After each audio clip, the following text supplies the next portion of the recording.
Assalamualaikum warahmatullahi wabarakatuh. Perkenalkan, nama saya Khairul Maulana dari SMK Al-Hidayah 1 Jakarta. Saya guru produktif dari OTKP. Saya mengampu pelajaran administrasi sarana prasarana. Di pertemuan kali ini saya akan membahas KD 3.1, yaitu tentang menerapkan K3 perkantoran.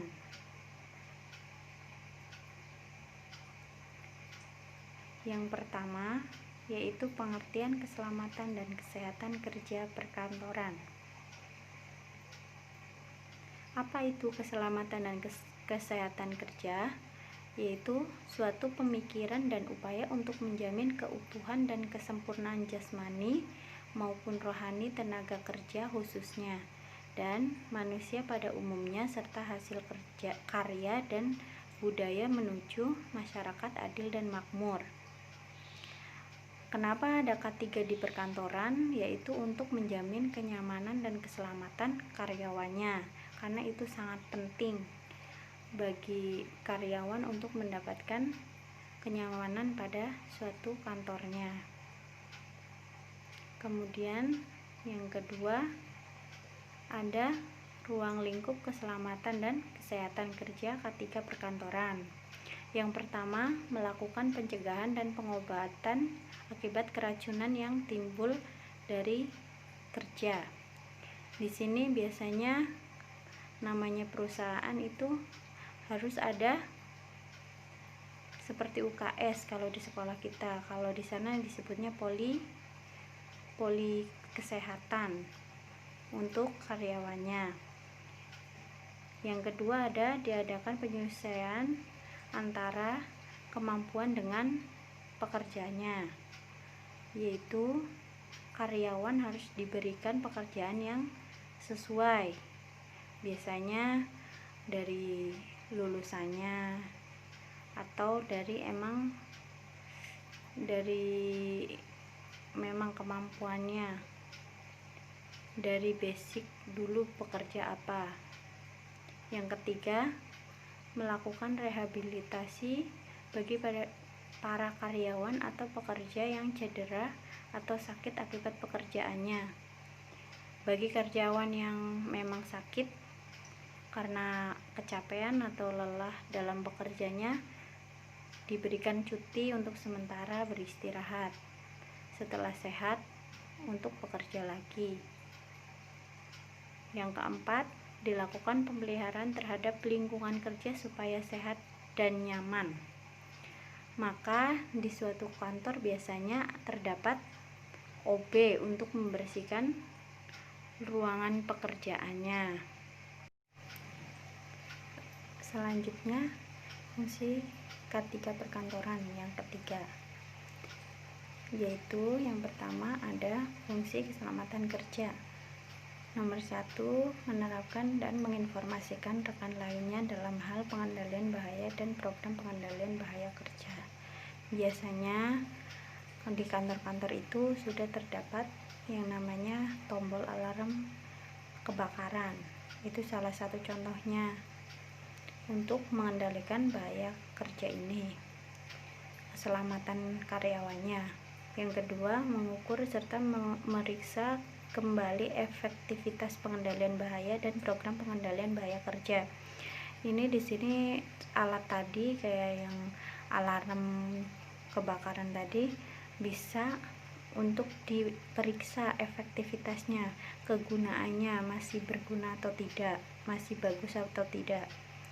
Jadi yang ketiga, mengantisipasi, mengidentifikasi dan evaluasi kondisi dan praktek yang dapat membahayakan keselamatan para pekerja. Ini dari tadi memeriksanya, terus mengevaluasi kondisi praktek, yaitu lokasi pekerja karyawannya.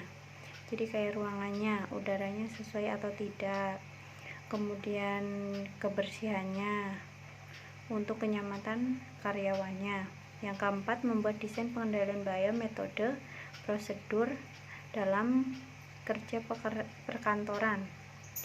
Biasanya suatu kantor itu sudah ada prosedur, kayak contohnya prosedur kebakaran, dia harus lari kemana arahnya, atau sudah ada jalur evakuasinya biasanya. Kemudian ada yang B, tadi membahas tentang keselamatan, sekarang tentang kesehatan, fungsi kesehatan kerja. Yang pertama, melakukan penilaian terhadap risiko dari bahaya kesehatan di tempat kerja. Penilaian ini dilakukan untuk bahaya kesehatan di tempat kerja, contohnya kayak sekarang kan musim corona, jadi harus dilakukan tes, rapid test gitu, biar orang-orangnya sehat semua, dijamin. Terus yang kedua, memberikan saran terhadap perencanaan dan pengorganisasian dan praktek kerja, termasuk desain tempat kerja, yaitu lokasi kerja harus sesuai karyawannya, tidak boleh terlalu padat atau terlalu sesak, membuat sesak karyawannya. Yang ketiga, memberikan saran informasi pelatihan dan pendidikan tentang kesehatan kerja, bisa didatangkan dokter atau ahli kesehatan sekarang kayak contohnya tadi corona, untuk memberikan motivasi terhadap karyawannya agar lebih hidup sehat. Yang keempat, memantau kesehatan para pegawai atau karyawan.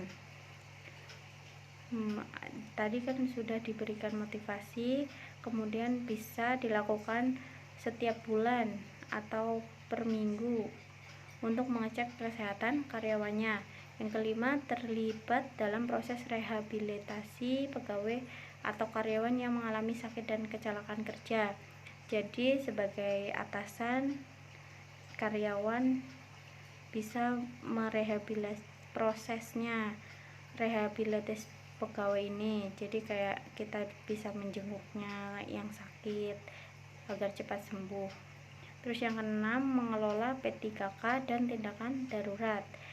Jadi kita walaupun kita bukan orang-orang kesehatan, tapi harus paham dengan P3K. Setidaknya ketika ada orang yang terluka, kita bisa menolongnya yang ringan-ringan saja, seperti pingsan atau kita bisa membawanya ke tempat yang lebih nyaman, kemudian mengambil kayu putih, contoh-contoh yang P3K itu. Selanjutnya ada kecelakaan kerja dalam perkantoran. Faktor-faktor yang menyebabkan terjadinya kecelakaan kerja sebagai berikut. Yang pertama, keadaan tempat lingkungan kerja.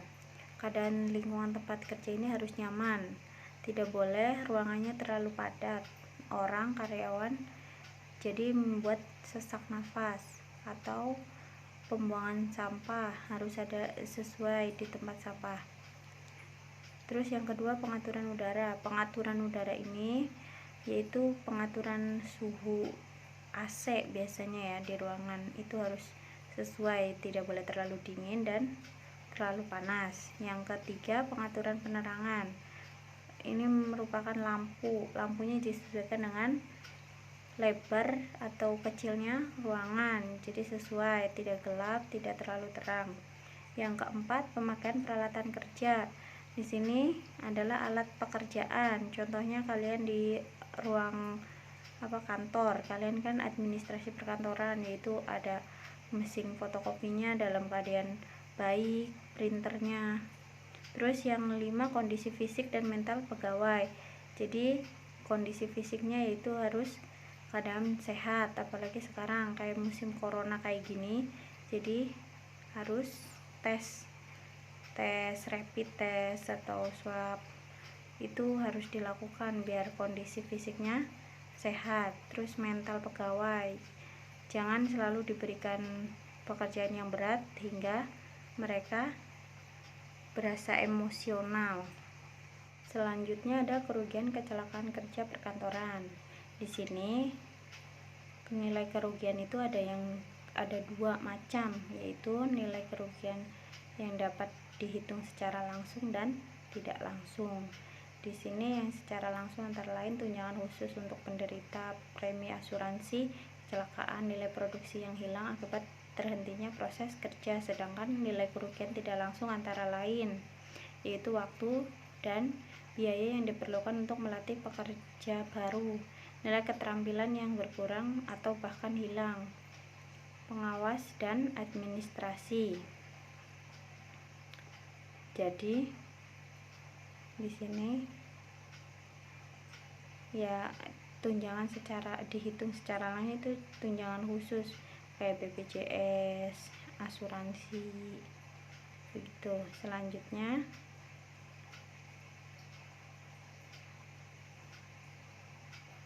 ada pengalaman keselamatan dan kesehatan kerja. Kegunaan prosedur keselamatan dan kesehatan kerja pegawai. Yang pertama, pegawai akan merasa aman dalam melakukan pekerjaan dan perusahaan juga diuntungkan karena tidak harus mengeluarkan biaya penyembuhan terhadap karyawan yang mengalami kecelakaan. Ini karena prosedur tadi ya, secara langsung ada BPJS atau asuransi, akan menghemat waktu karena sudah tercantum dalam BPJS, jadi gampang tinggal masuk ke rumah sakitnya. Pelaksanaan keselamatan kerja di kantor memakai sarana prasarana kantor. Hal harus diperhatikan: pencahayaan, temperatur dan ventilasi, kebisingan. B. Prosedur pelaksanaan K3. Area kerja duduk dengan posisi yang baik, kaki sebaiknya menyentuh lantai, posisi monitor, dan ganti posisi.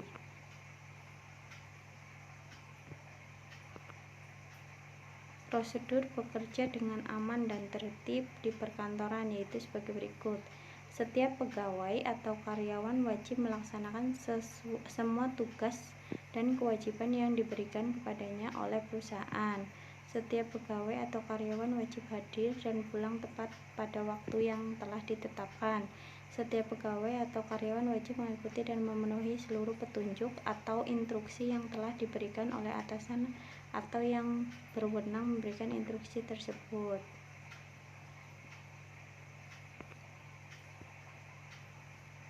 Pertolongan pertama pada kecelakaan P3K dalam perkantoran. Tujuan P3K di perkantoran yaitu sebagai berikut: turut menyelamatkan nyawa korban, membantu meringankan penderitaan korban, mencegah cedera atau penyakit menjadi lebih parah, mempertahankan daya tahan korban, mencari pertolongan lebih lanjut. Tindakan-tindakan yang penting dalam P3K perkantoran: tidak boleh panik, memperhatikan nafas korban, bila pernafasan berhenti segera dilakukan pernafasan buatan dari mulut ke mulut, memperhatikan tanda-tanda shock, sistem peredaran darah terhenti. Terima kasih sudah mengikuti pertemuan pelajaran hari ini. Semoga bermanfaat. Bye-bye.